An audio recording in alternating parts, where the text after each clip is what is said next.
Hello and welcome to Rocket Fuel, your daily update of everything that's happening in the Rocket Pool community. My name is Zach. Today is March 20th.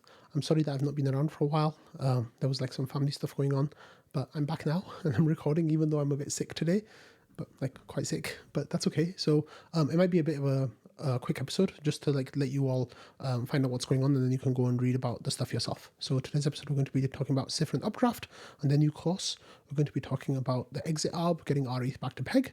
We're going to be talking about deposit pool moving, Coinbase, Lido, a whole lot more. So let's get started.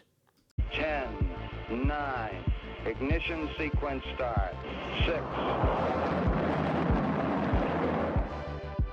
Okay, so we're going to start here with the Cyfrin Updraft news. So they have a course that's coming soon. So those of you who've been watching Rocket Fuel for a while, you'll know that they asked the GMC for a grant and the GMC approved the grant, and they are making two courses about Rocket Pool. The first one here is ready soon. It's about rETH, and it looks like they are starting the teasing of it now. And they said coming soon, Cyfrin Updraft and Rocket Pool. So master rETH integration with our newest DeFi course. There's 3 hours, 64 lessons, 11 exercises, and 4 projects you can do about this. So this tweet was shared wide and far amongst the Rocket Pool community, and other people saw it too. But people here saying that they're excited for this course. So now you might not know what Cyfrin Updraft is, but it's an education platform that lets you take courses about Ethereum basically, and Solidity and things like that. And what happens is you can do the course for free. And then if you want a certificate, then you have to pay for the certificate to do the final test and get access to the certificate. So this is actually really, really exciting. Like I said, it's going to be launching soon. So if you are interested in figuring out how to integrate rETH, then have a look. What's really cool about this course, I think, is going to open up Rocket Pool to people who are not inside the Rocket Pool community. Like there's a whole separate community for Cyfrin Updraft. Like they've got thousands of followers, like 16,000 followers. The guy who runs it, Colin, I think his name is, he has got thousands of followers as well, and he's like very much the the face of it. And they're going to do some good stuff. So definitely keep an eye out for that course. Like I said, it's free unless you want the qualification, in which case you can, it's Patrick here, sorry, Patrick Collins, that's what it is.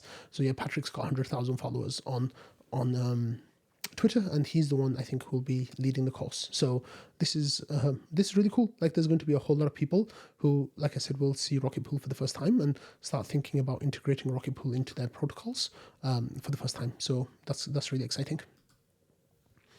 Okay, let's talk about the exit arb and getting closer to peg. So here there was on the 17th, so a few days ago, the discount had gone down to about 0.75%, 0.747.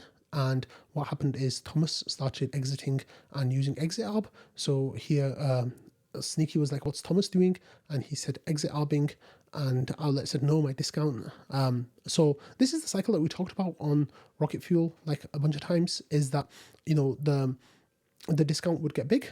People would be incentivized to exit arb, they would exit arb, and then the discount would get small or back at peg, and then people would see rETH back at peg, and they could be like, hey, I can get it back at peg. So they sell their rETH, get ETH back, and then they see that the discount grows, and then it incentivizes a whole nother wave of people to exit arb. So Thomas is the one that's doing it here, and what actually happened is with his exit arb, the discount now is at 0.172%. So most of that discount has gone away.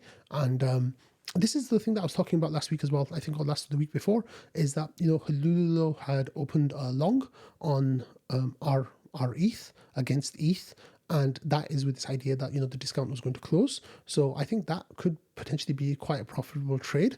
But the funny thing is that the more people who do that trade, the quicker the discount goes away, because they're buying rETH on the secondary market and kind of reducing that discount. So there might be a time where, enough people realize that this is happening. And then what they will do is the peg hopefully should stay closer to peg.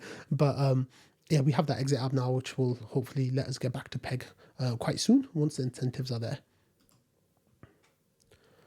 Okay, so talking about the deposit pool and Rocket Pool's growth, well, there were some really nice deposits coming into the deposit pool. Here, this was from a few days ago on the it's not telling me when it was. I think it was 3 or 4 days ago.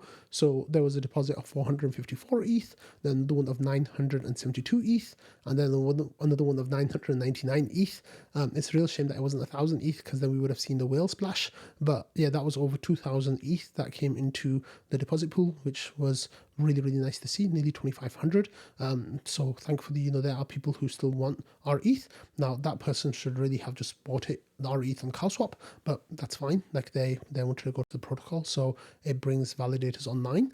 Now, if we actually have a look at the queue, you'll see that the queue, we have over 300 validators in the queue now, about 350 validators. And that actually, like just a few days ago, was up to 439. And then with those, 2,500 ETH that came in, it went down to 357. So people who are in the queue now, the latest people have been waiting for 31 days.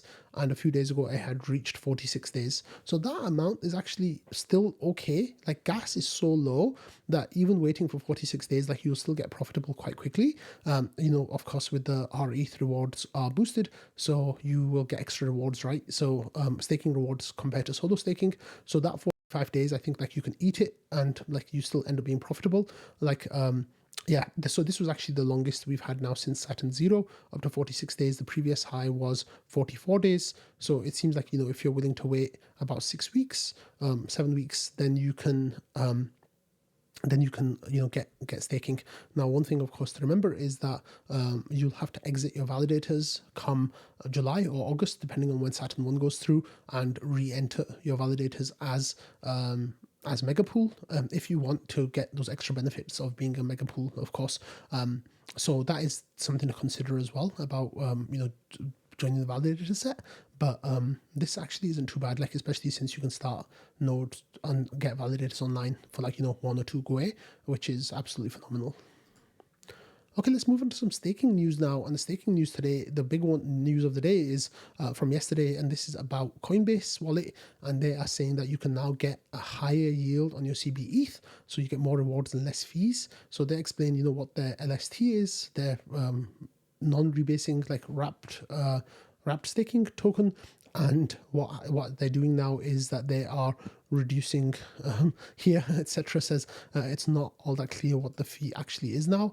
And the fee before was 25%, and now here, etc. found it that it was going down to 10%. So they are now directly competing with Lido. Previously Coinbase had set themselves aside, with their 25% staking fee, and now that that's going down to 10%, like that's going to be make people who are staking with Coinbase more profitable. And like, of course, it'll be better rewards than rETH in terms of commission. What's really interesting as well is here that they had a report released yesterday about the validated performance from Coinbase. So this is the first time we've got this information. And what's really interesting is that they have 120,000 validators, which is around 11% of total staked.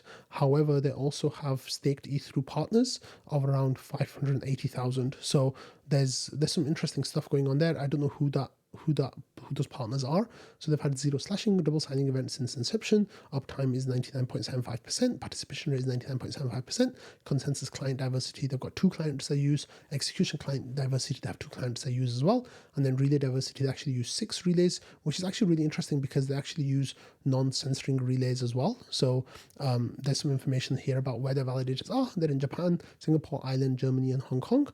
And then the client diversity here, they've got what validators they use. So they had used Lighthouse and Prism, and on the consensus side and on the execution side, they used Geth and Nethermind. And that's actually pretty cool to see. So, and then the relay diversity is actually pretty cool here that they're using the non-censoring ones, which is nice. And then, yeah, this is the first time we've actually seen this information. So what's really interesting here is that they actually have less stake than people had thought. Like Hildobby had thought that they had much more stake than this, maybe 5 to 10% higher, maybe double this amount. So it's really curious to see like who the other stake that Hildobby thought belonged to Coinbase actually belongs to. And then people here in the Rocket Pool community were talking about this. So they were saying that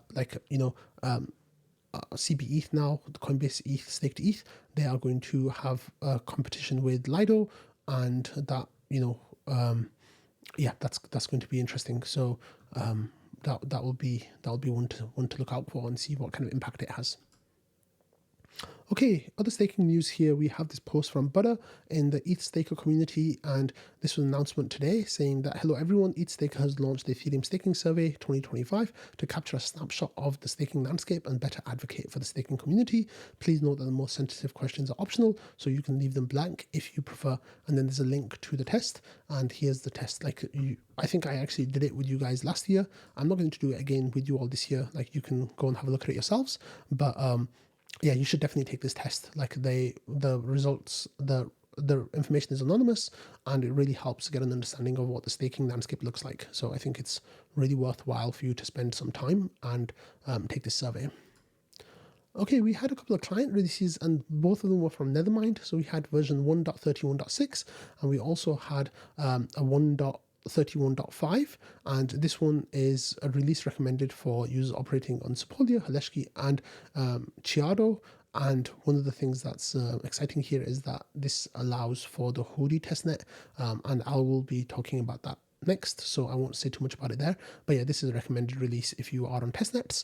And what's really interesting here is that the Haleshki gas limit is being raised to 60 million, which is double of what it was, 6 months ago. So that's going to be really interesting to see how that's going to impact, using Ethereum. It would make it so it's a lot cheaper to get your transactions through, because we're doubling the block space compared to where we were just a few months ago. So that's really awesome to see. I think that's still an ongoing discussion to see how it's going to play out, but it's definitely interesting to see that.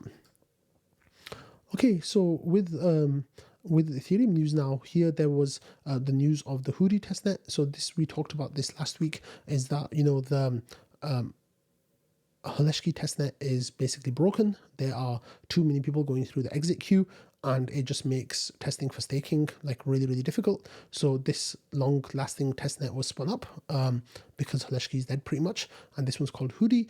And here Christine Kim had a post about how it's going to work. So she said, developers agreed to launch a new Ethereum testnet Hoodi for major staking pools and validator node operators to test infrastructure in lieu of Haleshki. And since Haleshki is mostly back to normal, but there's aspects of it like the exit queue that are still unusable. So what's really interesting is I'm surprised that you can't just change the parameter and let thousands of ETH, like hundreds of thousands of ETH just go through the exit queue, increase that number, but that's fine.